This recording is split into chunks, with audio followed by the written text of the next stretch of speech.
Hello and welcome to the Trail and Adventure Motorbike Podcast with me, Clive Barber, and my good mate, Noel Tom. For the days when you can't ride your bike, there's always the Trail and Adventure Motorbike Podcast.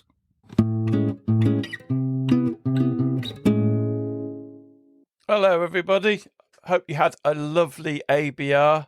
I'm not sure whether I did or not because I'm recording this before I've actually been. So hopefully I chatted to a lot of you and had a lovely time and drank far too much beer and embarrassed myself. Seems inevitable. Anyhow, this week we are absolutely delighted to welcome. I'm not actually going to try and pronounce it because I tried during the episode and failed fairly dismally. So it's Runa Off she goes from YouTube, Runa. She pronounces it correctly in a minute. Anyway, it's a cracking episode. Hopefully you enjoy it. Catch up at the end. It's lovely to meet you. And we won't say who it is. Oh, you've given it away now. You've spoken. But we're actually now got on Norway's most popular motorcycle YouTuber. Why have we wasted so many hours with that loser, T.S. Hansen, with his paltry 51,000 followers, when we've got Norway's most popular YouTuber with 113,000 subscribers? That's amazing, isn't it? Getting there, yeah. If you haven't guessed it already, this week we are talking to Runa Grydeland. How was that? That's pretty impressive. Yeah, pretty impressive. Say it properly. Yeah. I can't really do it. Runa Grydeland. Yeah, it's fucking nothing like what I said, was it? Well, we're delighted to have you. You are, I suppose, relatively new to motorcycling. Well, compared to us old boys anyway. You've been motorcycling since 2020, I believe. Yeah, you did your research, yeah. I do. Noel doesn't do any. Well, I've got a confession to make. I listened to your Simon Josie podcast when it came out, but I think I was doing some manual labor at the time, so I didn't take it all in. And it's quite a while ago now, isn't it? But I started to listen to it again today. And then as soon as you started to talk about how long you've been riding a bike, I stopped myself listening, because my unique selling point on this podcast is that I come along knowing nothing. And I suddenly realized it's a terrible idea to do research on you, because I want to find out tonight about you. I didn't want to find out this morning. But one of the first things I did hear was that I couldn't believe what a short time it's been that you've been riding a bike. I feel like it's been a long time now. It's been 5 years already. We've got to go back there, haven't we, before that? I believe your parents both rode motorcycles, and did that act as some kind of inspiration for you to get into motorcycling? Yeah, it did. I kind of grew up looking through their albums from when they were on their UK trip to Scotland and all that, and doing the motorcycle events and stuff in Norway. Yeah, it looks like fun, and I always knew that I would like to do that at some point as well when I grew up. We're old enough and had the money to spare to do that, so... They were putting you on bikes when you were a kid? No, none of them had their license while we were kids. My dad got a bike again when I was like 16, 17 or something. Prior to that, none of them had bikes anymore. So. And were they resistant to you taking on a motorcycle? Absolutely not. No, they've been very supportive. I think they very much understand why it's so great to be on the bike. So your first bike, we're going to have to grill you about this first bike that you bought, because we're kind of the trail and adventure guys, but we're going to change at some point into the old cruiser guys, get bigger beards. And your first bike was a cruiser, wasn't it? It was a Suzuki Intruder VS750 1986 model. Yeah, the reason for that mostly was because that's the kind of bike that I saw in my parents' album. I think my mom had... I can't remember the name of the Honda Spirit something. That kind of bike. So it looked cool. I wanted that look to the bike.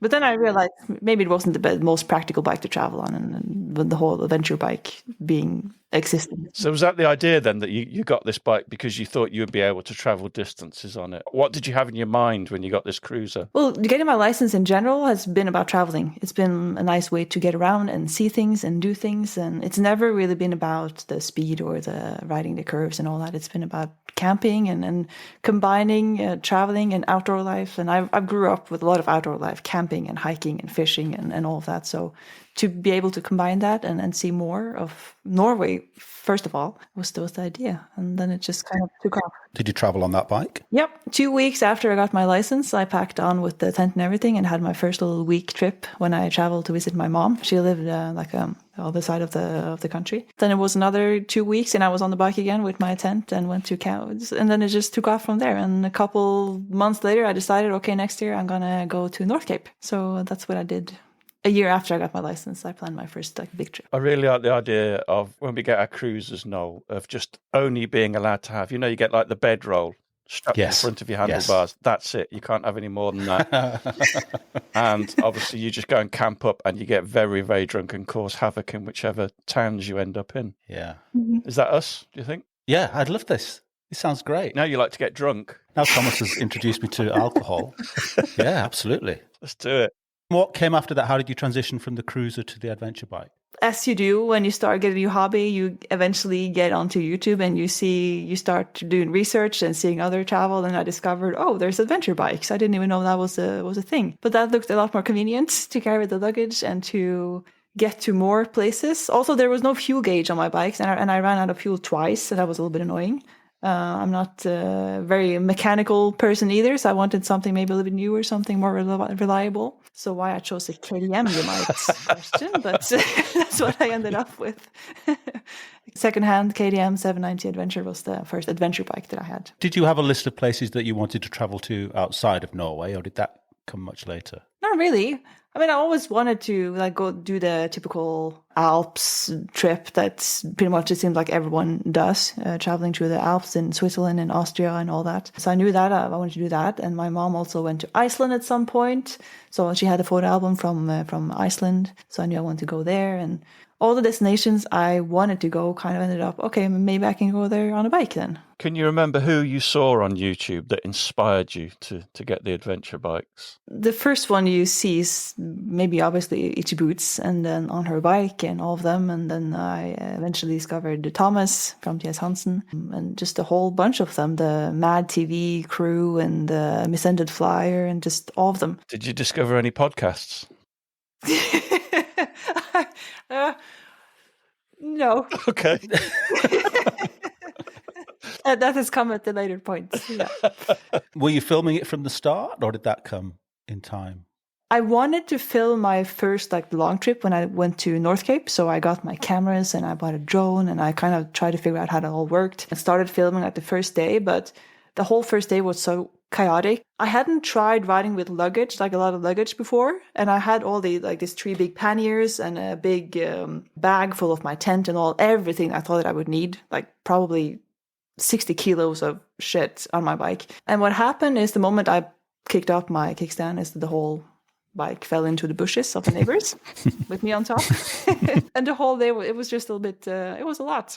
And then trying to film everything and document stuff and do all the new things at once, I ended up just packing down all the camera gear and sending it home after just a couple of days, thinking, you know what, I need to figure out if this whole bike and travel thing is fun and if I actually enjoy that before I can start tossing cameras and all that around as well. So then I did the rest of the trip was just sharing on Instagram with stories, recording with my phone and keeping it pretty low key. Was the idea always to try and film your trips? Eventually, yeah. When I saw the other people, I've always enjoyed photography and videography. I run around with my dad's camera trying to capture things, and I've always enjoyed being creative. I've been drawing and painting and doing handcraft and just creating something I really enjoy. So the thought of being able to document my trips and kind of show people the things that I see and that I enjoy doing while I'm on a trip very much intrigued me. And then it kind of just took off from there. And the more you kind of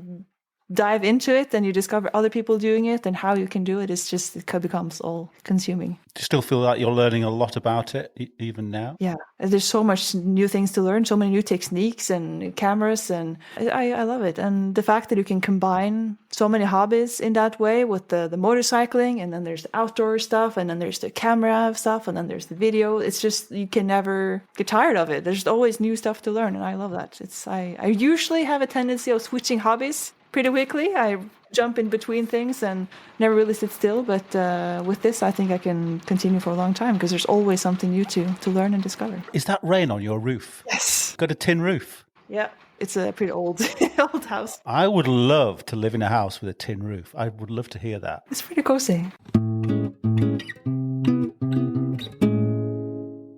With your packing, do you feel like you're perfecting it? Or do you have a system? I would always say to Clive, it's like the first time every time for me, but he writes a list. I don't do the list thing. It does feel like the first time every time. But are you still perfecting your packing? Whenever I'm starting packing, I tell myself I need to make a list because I always forget, like, okay, what do I actually need to bring? But I never do that. So every time I just kind of wing it and, okay, did I remember everything? And I usually never do. Something is always left behind. But I think you can always perfect it. There's always something new. I said this before, but with a list, it gives you that confidence that when you set off, I've actually got everything. And I use the same list over and over again. And I tweak it every time. Oh, you do tweak it. I was going to say you're not evolving. Right, okay. If it's a 2-day trip, it'll be slightly different from a 2-week trip, for example. The thing is, I enjoy having things organized and I enjoyed having things planned. I'm just extremely bad at actually doing it. I end up just kind of improvising, yeah. It does seem as if the adventure scene in Scandinavia as a whole, it seems to be really taking off. You're arranging your own events up there and things like that. And obviously we've spoken to quite a few people on the podcast from that part of the world. But you are part of that ever-expanding scene, I guess. What do you think has triggered that? Or is it just the fact that adventure motorcycling is growing everywhere? As I'm quite new to this yet, coming into this and just a few years ago, I don't think I've noticed the same growth as maybe you guys have, having been in it longer. But it's pretty cool. I kind of started watching Thomas and Matthias and Robert and all of them, and all of a sudden now we're kind of a whole family of people also doing things together. It's awesome. I think you'll look back at this time in the future, which is a good time to look back at things, as a real golden era. I think you will. I think it's a real golden time for all of us, and especially you, I think. That's how you'll view it, I'm sure. I often catch myself thinking, like, if I don't even know, like, if I won the lottery now, I don't know what I would do with that money that I can't do now, or that I don't know what I need anymore to have, like, everything that I want in my life. So you'd carry on doing pretty much the same thing. Yeah. I just wanted to talk about your previous... It was more than a hobby, wasn't it? Now, but before we talk about it, Runa, I want to show you something. Archery. There's arrows. Archery. Yeah. Okay. Look at all those. I made all of those arrows myself. No way you didn't. Way. Do you have a traditional bow as well that you made, or? Yeah, I have a number of traditional bows. Oh What my the heck? God. What? God, he's a loner. He lives out in the wilds. He's making his own arrows. Well, you prepare for the apocalypse then. Are you an ex-Olympic archer? World champion. Are you, really? Yeah, at one point I was, yeah. So that's kind of what consumed my time and all my money and all that before I went into motorcycling, yeah. Did you make your own arrows? No. Not the same as the traditional. To be honest, like, the people shooting at the traditional bows were often looked upon as a little bit, they were their own kind of people. I know what you're saying. Yeah. Oh, he's got the hat and everything. How did you get into that? Is that something, don't tell me you started doing that at school. I come from a very small place. So whenever there's a new sport starting there, you join because there's nothing else to do. And my parents happened to be part of starting the club there. And that was when I was 13, I think. By the next year, I was national championship. And then a couple of years later, I was world champion. So did it come easy to you? Yeah. Fairly. Well, it's easy up to a certain point, and then there's always the last bit to become really good. That's always hard. It went fairly quickly. When did you last shoot? That was before the pandemic, because when the pandemic happened, all the competitions and all the practices and everything was cancelled, obviously, because we couldn't gather to practice or anything. And I was a nurse at the time, so I ended up working a lot. And all of a sudden I had both spare time, and because I didn't have anything to do besides working, and then I had money because I worked too much. So I figured I might as well get my license now. I never shot an arrow since. Anyway, motorbikes, right? We've had a big, long conversation about Norway in last week's podcast because Noel's just got back. But Norway is incredible from everything I've seen and heard. But you can't ride all year round, right? Can you? Depending a little bit on where you live in Norway And also if you enjoy riding with spike tires, because there's quite a few people who ride during the winter with spike tires and everything on the icy roads. And then there's part of the coastline here where if you're lucky, there's no snow at all during winter. On a good winter, on a warm winter, you could ride all the way around near the coast here. Further north, there's no chance. What off-road experience do you have? Because I know you entered a massive enduro race. Do you do much off-road stuff? No, I wouldn't say I do much off-road. I ride gravel roads because I enjoy the scenery that the gravel roads often offers. And that's kind of how I started as well. I wanted to do the mountain passes and all that stuff. So I did the Trans-Euro trails and all that. I went to Iceland and you couldn't really avoid gravel there. But I haven't really done a lot of off-road stuff until I was invited to the Gotland Grand Nationals. Was that very brave or very naive of you? Mostly just stupid, I think. If people present me with an idea that I have a hard time saying no sometimes. To just take the consequence later. That's how I ended up doing the world's biggest enduro race with no enduro experience. What training did you have for that? I saw your film about you going to Voss one day, but you must have done more than that. Well, this was 2 years ago, 2023, I believe. At that time, I had not ridden an enduro bike at all yet. So 5 weeks, I think, before the competition, I was able to borrow a enduro bike from my dealership that is also my sponsor, through Husqvarna. And then I had a friend, enduro rider, help me out a little bit. We had, I think altogether, I had like 10 sessions riding the enduro bike before I head over to Sweden and did the race. And did you have a good level of fitness for it? No. I wouldn't say I did. I did some hiking and stuff, but and tried to do some jogging. But I hate working out. I think it's an absolute pain. But it was fun though. It was. I was lucky that year because it wasn't that wet. It's known for being like this big muddy. You get stuck in all the mud pools. So this is the Gotland Grand National, isn't it? So you've basically got 3 hours and a 22-kilometre loop to ride as many times as you can. So it's more like we call that type of race a hare and hounds. Don't ask me why it's called a hare and hounds. What was the first bike you took onto gravel? That was the Tenere 700, I believe, was the first time I did the Trans-Euro trail in Norway. I've got to ask, Runa, how tall are you? I am 175 centimeters. What's that in the Queen's? Have no idea. No. Clive, do some Googling. Googling it now. 175 centimetres in feet and inches. It's 8 feet 9. It's 5'9".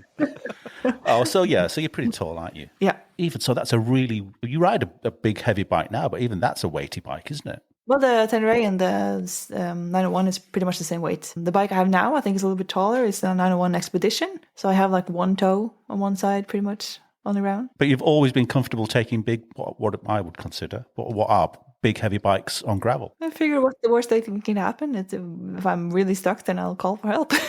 I just find that whenever I'm riding, when I took my 800 on tracks in Sweden, I still find it a little bit, it's not daunting doing it. I suppose I'm just thinking you're always moments away from a fall when you're trail riding, it seems, because by the nature of it. But with a big bike, it just feels like the chances are really increased massively. To be fair, the roads that I've done it's very easy gravel riding, like highways. The Norwegian or Trans-Euro trail is super simple to ride. You meet camper vans along the way, so yeah. One thing I did do today, coming back to your filmmaking, I watched a bit of your very first film. And then I watched a bit of your very latest film. Good idea. And the difference is it's kind of night and day. Are you completely self-taught or have you taken any training on making your films? I've spent a lot of time on YouTube just watching others and also picking people's brains, just figuring out. You kind of start off and you just see what everyone else is doing and you try to kind of not copy that, but at least you have like a format to follow and try and fail. And then eventually you just end up developing a style, I guess, or figuring out what you enjoy creating and what you enjoy watching and what you want to communicate with your films. I noticed today you often put in the name of the band. When you played music, you quite often put the source of the music on. It just struck me. I thought, I wonder if you're just fed up of people asking you what the music is, so now you just put it on. There's a lot of people asking for the music. And I started off just commenting, you can just use this just Shazam. You can, you have different apps you can use to find them, but people seem to not know about that. So I have a few videos where I just put the titles and stuff in. A lot of your films are in Norway, naturally because you live there, and it is an absolutely stunning place. But you've done some other travels as well, as far as New Zealand and some trips in Europe. What's been your favourite so far? We'll be back after a quick break. We are absolutely delighted to welcome the first official sponsor of the podcast. With more than 100 years of experience, Mitas is one of Europe's leading motorcycle tyre brands. Whether you ride on the trails, enduro, on the road or on adventures, Mitas have the tyres for you. If they're good enough for the likes of Chris Birch and Paul Tarris, they're good enough for me and our Noel. For more information, go to mitas-moto.com. Go the distance with Mitas tyres. Usually it's the latest trip you've been on that's the favorite. I really, really enjoyed both New Zealand and Iceland, both because of the scenery mostly, and there's so few people, and it's so easy to find those roads where you're just on your own pretty much the whole day, and you're just surrounded by the mountains and all that. It's pretty great. Camping facilities usually very nice. What time of year were you there? In Iceland? Iceland, I went in September actually, which I knew was a little bit risky because you could have pretty cold temperatures at that time. You can choose between tourists or low temperatures, so I opted for low temperatures instead. And I was very lucky because I had great weather through the whole trip. And from Norway, do you have to hop into top of Denmark to get the ferry? Yes, went to Hirtshals, and then there's like a 55-hour ferry ride from there to Iceland. And I'm always curious because I've been on that ferry. Did you get your own room or did you get the couchette?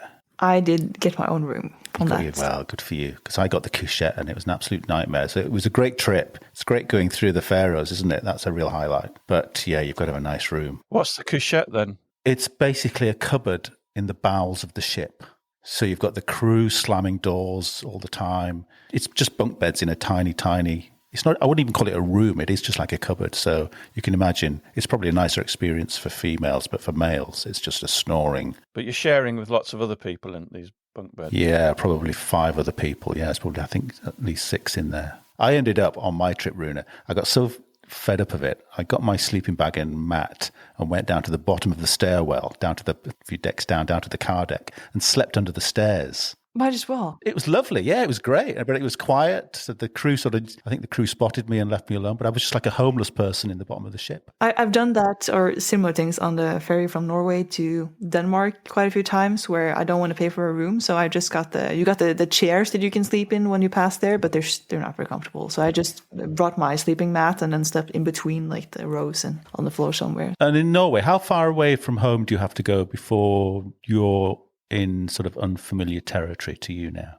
Well, the thing is, I've lived pretty much all over Norway. I've moved 20 times in Norway. Lived 20 different places between Narvik or Lofoten, basically, and all the way down south to Sandefjord, which is all the way down south. So I've grown pretty familiar with most part of Norway, but the most northern parts, like Finnmark all the way up to North Cape, I haven't been there so much. So that's actually what I'm doing this year in July, heading off to discover more of the most northern parts of Norway. Do you feel like you live in one of the most beautiful places in the world, or have you kind of got used to it? I'm very biased, maybe, but yes, I feel incredibly lucky to be here. It has everything that I enjoy with being outdoors, both little people and all the good nature and the wild camping and all of it. Yeah. How does it compare to the Highlands of Scotland, Noel? You've been to both. It's just on a bigger scale. I mean, I think I was sort of annoyed when I was there. Clive and I live in a place where people come on holiday to where we live, but even I just felt annoyed that I didn't live in Norway when I was there. God, you've really won the world lottery, I think, living there. Is it similar, but just more of it? It's just bigger and more of it, but it's more beautiful in a way. Everything about it is more beautiful, from the landscape to the buildings and it feels remote. You have that feeling of remoteness, don't you, I think? Yeah. That you don't get in other places. When you went to New Zealand then, you flew out there, you didn't ship your bike over. You've obviously got some support from Husqvarna. Did they provide you with a bike over there? Yep. So I've been with Husqvarna Scandinavia now since 2023, and they put me in contact with Husqvarna New Zealand, so they had a bike waiting for me there, so I can just flew over and borrow the bike for a month. So that made everything. It was very convenient.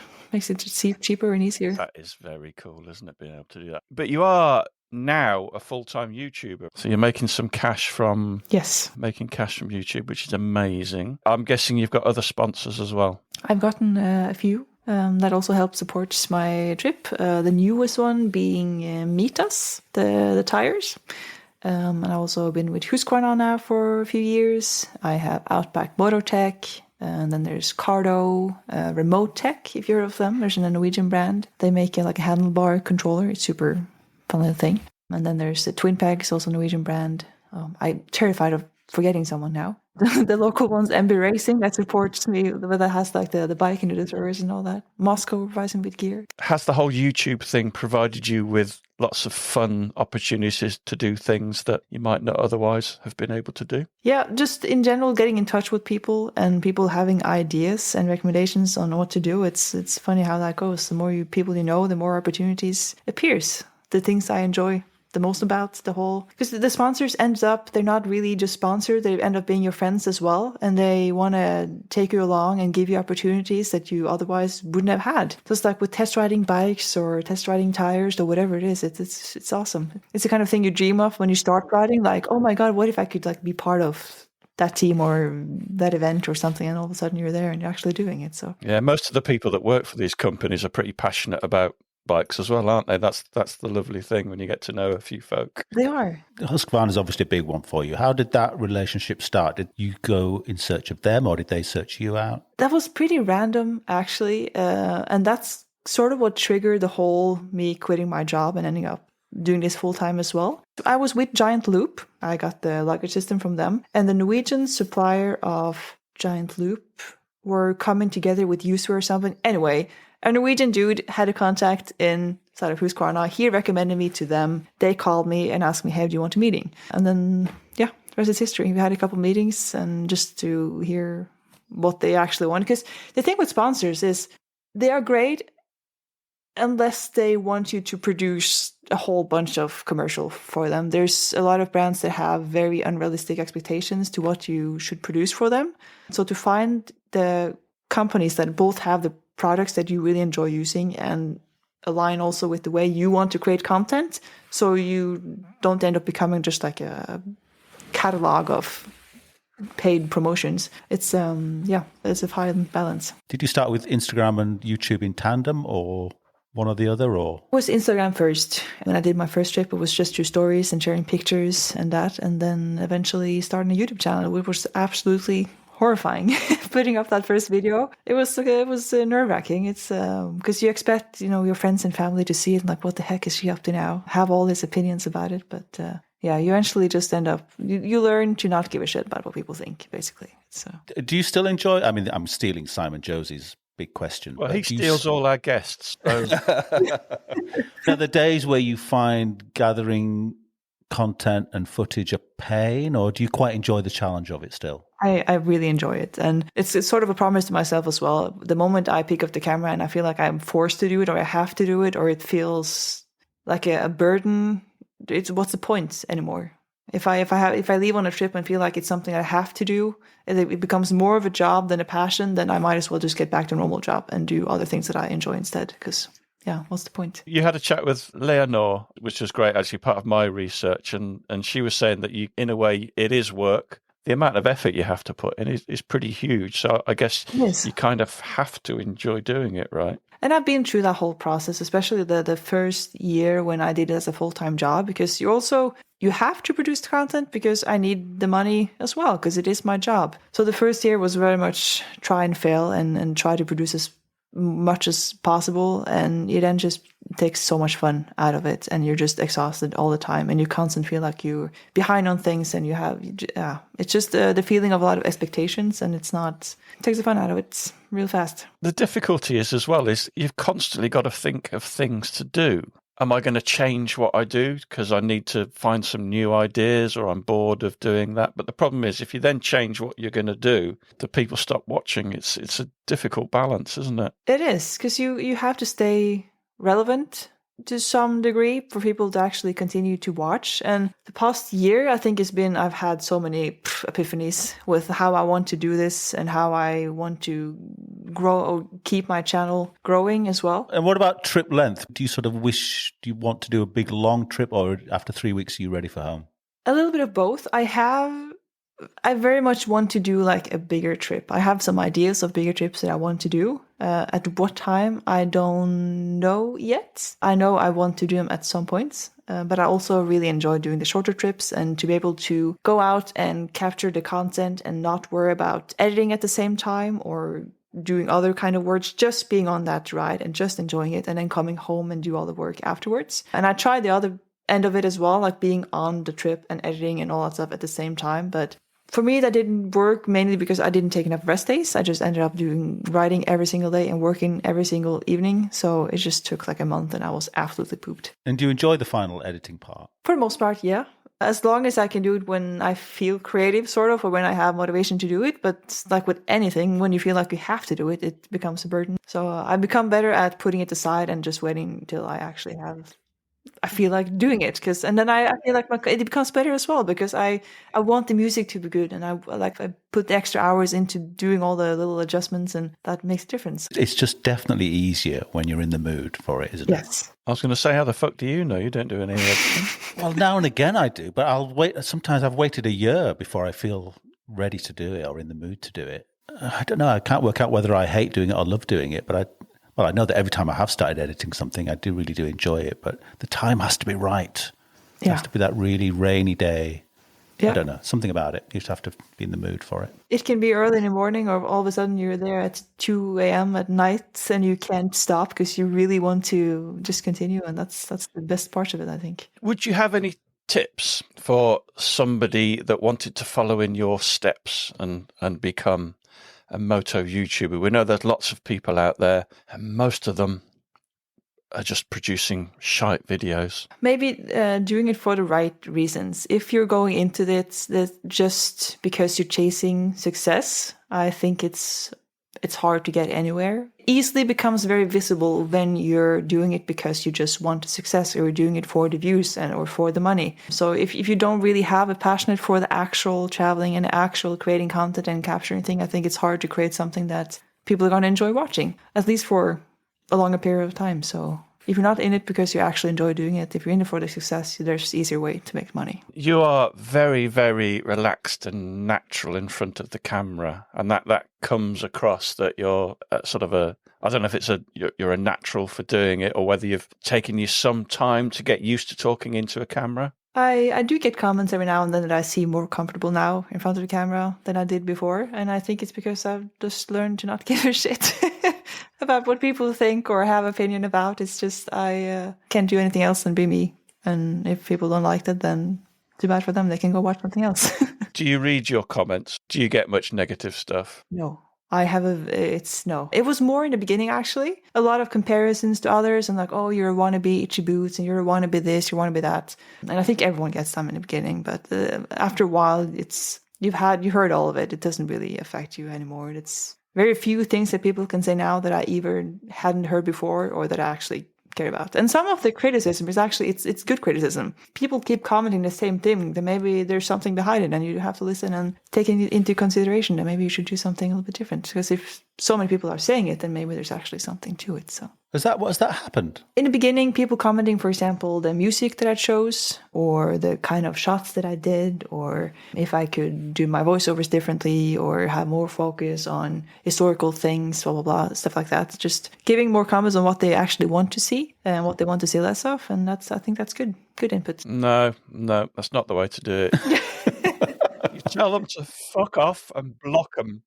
That's the way you do it. Clive's terrible with any kind of criticism. Well, I have actually a few episodes where I've had people being very consistent with leaving shitty comments, and I've even received emails from people like just really coming at me, and I've always met them with understanding or like being overly kind to them of some sort, and they have completely turned around. Wow. And becoming like they're attacking other people that leaves bad comments in my comment section. So it's very interesting. If only I was more emotionally mature, I'd be able to do that. I have my moments where I'm and then No, you got to kill them with kindness. Yes, exactly. Yeah, I'm not doing that.